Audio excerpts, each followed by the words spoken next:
بہت نازک رشتہ ہوتا ہے. اس رشتے کو توڑنے میں کچھ کردار مرد کی طرف سے ہوتا ہے اور کچھ عورت کی طرف سے ہوتا ہے. عورت اگر تربیت یافتہ نہیں ہے تو وہ گھر کو اجاڑ کے رکھ دیتی ہے. اگر اس کے اوپر تعلیم کا بھوت آج کل کے دور میں بہت زیادہ سوار ہو تو وہ بھی گھر کو برباد کر کے رکھ دیتی ہے. وہ بھی اپنی شوہر کی عزت پھر نہیں کرتی.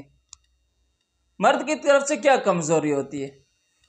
مرد یہ ہوتا ہے کہ وہ اپنے گھر والوں کے سامنے اپنی بیوی کی عزت نہیں کرواتا. اگر وہ خود عزت کرے گا تو اس کے گھر والے بھی اس کی عزت کریں گے، اور اگر کوئی اس کے خلاف بولے تو یہ اس کے دفاع میں، اس کے حق میں بولنے لگ جائے کہ وہ میری بیوی ہے، وہ صرف اللہ اور اس کے رسول کے حکم کی وجہ سے وہ میرے لیے حلال ہو گئی، وہ میرے پاس آئی ہے، وہ سب کو چھوڑ کر آئی ہے. مرد کو غیرت کرنی چاہیے، اپنی بیوی کے دفاع میں بولنا چاہیے. اور جب یہ نہیں بولتے تو بیوی کے دل میں نفرت بڑھ جاتی ہے، اور پھر مرد ایک ہی بات کو دہرا رہا ہوتا ہے کہ یہ لڑکی گھر ہی نہیں کرنا چاہتی. وہ گھر کیسے کرے؟ آپ اس کو اپنے حقوق تو دیں. پہلی بات تو یہ ہے کہ آپ اپنی بیوی کو جوائنٹ فیملی میں بالکل رکھیں ہی نہیں. اگر آپ سکون کی زندگی گزارنا چاہتے ہیں تو آپ اپنی بیوی کو الگ سے گھر دے دیں، یہ آپ کی ذمہ داری ہے. آپ اس کو جب اس طرح کی سہولیات فراہم کریں گے تو وہ خوشی خوشی آپ کی خدمت بھی کرے گی.